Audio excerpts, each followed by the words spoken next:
'బాహుబలి' సినిమాలో యుద్ధ వ్యూహాలకు సంబంధించి ఒక లెక్క ఉంటది. అనుష్క శత్రువుని కొట్టడానికి తనకి ఇయ్యవచ్చు. బాణాలేయడం ఎక్కువొచ్చు. అదే 'ప్రభాస్' వచ్చేటప్పటికి బాణాలు, కత్తి, కర్ర ఏది పెట్టైనా కొట్టేస్తాడు. దేన్ని పెట్టైనా చేసేస్తాడు.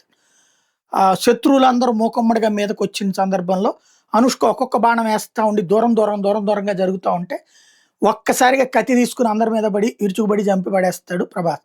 అంటే యుద్ధం సందర్భంలో శత్రువుకి సంబంధించిన వ్యూహం ఏంటి? శత్రువు దగ్గర ఏ ఆయుధం కావాలి అన్నటువంటిది ముఖ్యం. చైనా మన పక్కనకుందిప్పుడు. మనం చైనాని దెబ్బకొట్టాలంటే 100, 150 కిలోమీటర్ల దూరంలో ఉన్నటువంటి లక్ష్యాల్ని ఛేదించే క్షిపణులు ఎక్కువ అవసరం. ఎందుకని? సరిహద్దుల్లో ఉన్నోడిని లేపాల. అలా గాకుండా మన దగ్గర 1000 కిలోమీటర్లు, 5000 కిలోమీటర్ల దూరాన్ని దెబ్బకొట్టేవి గూడా ఉన్నాయి.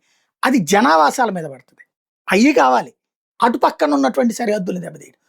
ఇప్పుడు చైనాని దృష్టిలో పెట్టుకునినే ప్రత్యేకించి మనకు కావాల్సిన ఆయుధాల తయారీ కళ్యాణి సంస్థ తయారు చేస్తుందన్నటువంటి తాజా లెక్క చెప్తున్నారు నిపుణులు.